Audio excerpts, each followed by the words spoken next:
is Preacher, the Prophet, the Psychic, coming back at you again with another video. Okay, people, I want to give a shout out to Jeff Kaufman. Okay, Jeff, he responded to the video I made of saying that where I said that teams lost, that Federer's losses against Nadal were worse than teams' loss. And then in that video, I sort of went into that whole thing about you know, Nadal being in Federer's head and some stuff. And so Jeffrey Kaufman, he said that is the most interesting video that he's seen from me. And so I want to give a shout out to him for, first of all, realizing that. But if he thought that video was interesting, this is the really interesting video. Okay, people. Now, Jeffrey, he took and asked a few questions. He said, well, Federer lost to Nadal in that first French Open. I guess it was the semifinal, right? I was thinking it was a final, but I think it was a semifinal 2005. And I think Federer was favored in that French Open. And people got to understand this. People, I lived through this. I know you can go back to Wikipedia and you can go relive the stuff through YouTube and put all this together. But people, this is very good what Jeffrey Kaufman is talking about. People, listen, it is important, if you're a tennis fan, it's important to understand the psychology of the Nadal-Federer rivalry. And not just knowing the head-to-head numbers, that Nadal got the better head-to-head. You got to understand the psychology of all this. Because, people, this changed tennis history. Now, I know I've already went through this last year with the subscribers then. Maybe the new subscribers, they think this is probably new for me talking about this. But I've already gone through this. But see, people, Nadal and Federer, I was just thinking a couple minutes ago, they could meet each other in the Wimbledon final. People, listen, that would be amazing. So people are gonna be wondering who's gonna win, who's gonna have the edge. As both of the guys bring their level, okay? And so people, it's important to know the psychology of this whole Nadal and Federer head-to-head. Not just know the head-to-head. And people, like I said before, it would have changed history. People, had Nadal not got in Federer's head, people, maybe Nadal wouldn't have won as many French Opens. Maybe Federer would have won more French Opens, and he would have probably won the Grand Slam 2 or 3 times. He would have like 30 majors. So y'all understand, it would have changed history. Okay, so now let me get back to, Jeffrey asked a few questions here. He said, first of all, well, when did Federer, he said, well, if Nadal was in Federer's head in the 2005 French Open loss, he said, well, when did it happen? It must have happened before then. Jeffrey, it's easy. It happened in the 2004 Miami. People don't understand, man. Nadal, at the age of 18, beat Federer the first time they played, and Federer was the clear favorite, people. People, I went back last year. At the end of last year, people, I wanted to know, like Jeffrey, because people, I remember I was playing a lot of tennis then. I was on the tennis court. I remember somebody came on the court and said Federer lost against some 18-year-old, and nobody said Nadal was in Federer's head. We just felt, people, Federer was beating everybody. Nobody could beat him. He was like unbeatable. And so we was like, man, Federer must have been tired off his game. Okay, but that wasn't really the case. And people, if you go back and watch that match, you would see it was like 2-2, and you saw Federer was frustrated with Nadal. And the commentators brought that up now. They said, Federer needs to adjust to what this young kid is doing. And they said, now this kid is frustrating Federer, especially after Federer lost the first set. And you could saw Federer, he was doing abnormal stuff compared to what he would normally do. So already Nadal was already getting in that head after the first set. But it's the Miami Open 2004. Jeffrey, that's when it happened. Now Jeffrey asked another huge question, people. He said, well, he said, well, Magic Man, are you saying that if Federer, I actually was not saying that, but I got an answer to that though. I may have indirectly implied this, but I have dealt with this in other videos. If if Nadal had not gotten into Federer's head, would Nadal have been able to beat Federer that many times?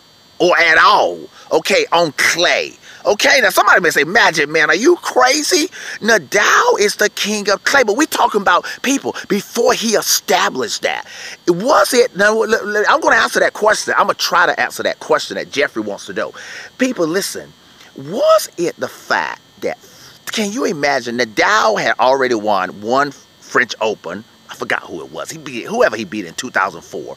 But people, can you imagine the confidence Nadal got after he beat Federer in 2005, then beat him again, and then beat him again, and then beat him again? Can you imagine? You're talking about belief. That stuff I'm talking about, belief. I just thought about that. Nadal just didn't get a strong belief from beating other players too. Think about the belief he got from beating Federer on clay. So imagine if Federer would have stopped that the first time. Okay? Maybe Nadal wouldn't have built the belief. Then Federer would have built the belief. Okay, now so let me answer that question first of all. We would never know. Okay, but I will say this: if Federer would not, if he would have beaten Nadal that first time, let's just say if he would have been able to beat Nadal.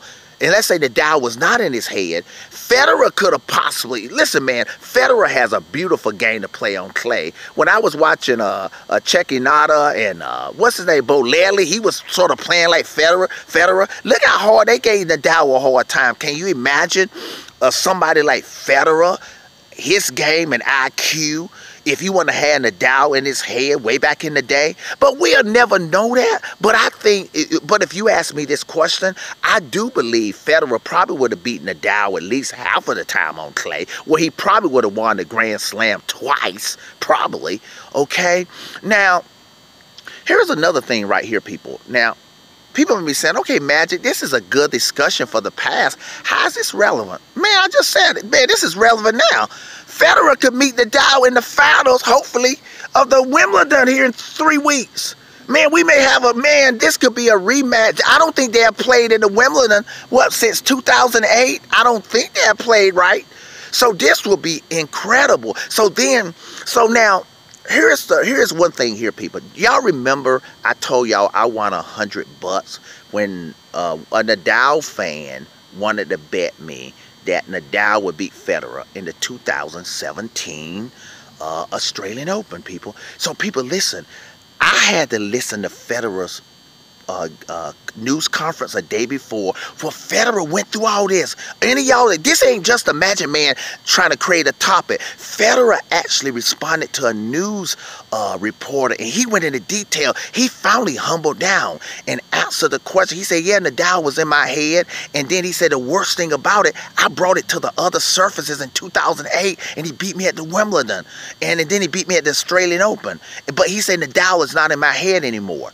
And now, and he proved that. He has proved on the non-clay surfaces that Nadal was not in his head, and he did it on the big stage, not just in the Australian Open. People, he did it in 3 consecutive Master Series, and he beat Nadal straight sets. So that's what's important. The reason why it's important to understand the psychology, so you will know, well, who do you think will win? Now, let me say something about this here. People, even when Nadal was in Federer's head, okay, besides that Australian Open semifinal in, when was it, 2013 or 2011, whichever one it was, besides that one, most of those slams, majors, where Nadal and Federer played, they went 5 sets. So even with Nadal in Federer's head, on the non-clay surfaces, Nadal still barely beat Federer. So that's why I betted the $100 and won the $100. So I said, well, wait a minute. If Nadal barely beat Federer on the non-clay surfaces in majors, and now Federer is saying Nadal is out of his head, well, I'm going with Federer here. So that's what I'm saying. It's important that everybody understand the psychology of it.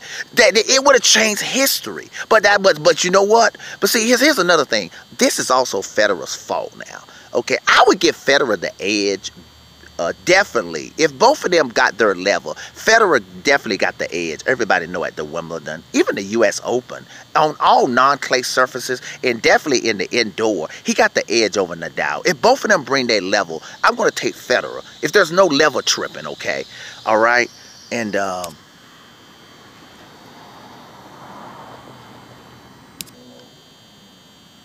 now, Jeffrey also sort of asked this question too generally. I can't remember specifically how he put it.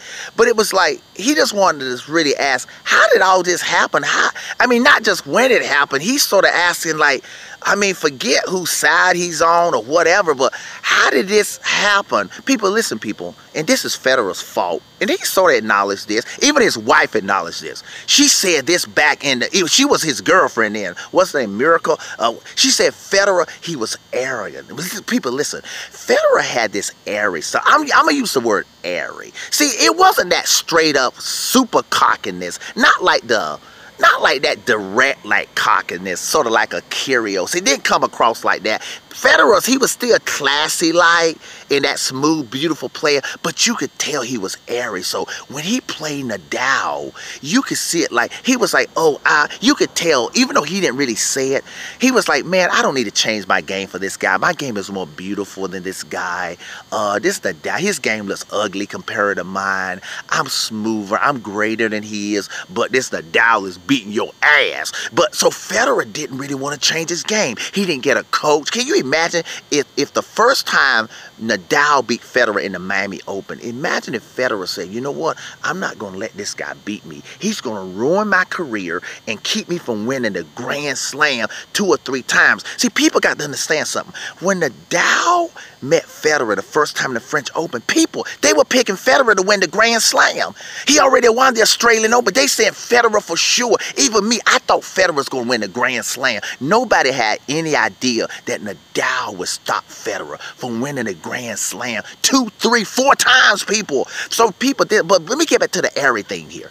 People, Federer had this airy stuff that, okay, I'm too good. Like, this guy, this Nadal guy, I don't need to change my game for him. And so he didn't change his game. He didn't try to adjust to the guy. He didn't go get a coach. Like, imagine, like, okay, you know how he got Lubacek and Stefan Edberg and all that stuff now? You know, like the last 6 years? Imagine if Federer would have done that and said, I'm not going to let this Nadal take away my French Opens. But he didn't do that. So his own airiness. I say, I'm using the word airy. Airy means, you know, he has some airiness, and Federer admits that now. But had he not been so airy back in the day, see, people, listen here, let me tell y'all something. I used to not like Federer. See, the reason I didn't like Federer back, I like Federer now, but I used to not like him. And the reason why, not just because he was airy, that ain't the reason why. See, I was a big Pete Sampras guy, so I was like, man, I thought Pete Sampras was good. This guy's really good. He gonna break Sampras' record. So I used to pull against Federer in his early years. I'm talking even when he started winning majors and on a roll, I was hoping he'd lose. I would say, this guy's gonna break Pete Sampras' record. This guy looks better than Sampras. And so I used to not like Federer back in the day. So, but I'm just saying, people, let me end the video. Everybody need to go back, study the psychology of this. Don't just listen to people talk about the head-to-head. There's a deep dynamics and psychology and mind games behind this whole Nadal and Federer rivalry. Okay, people, tennis preacher, tennis prophet, tennis psychic, signing off. Have a good one.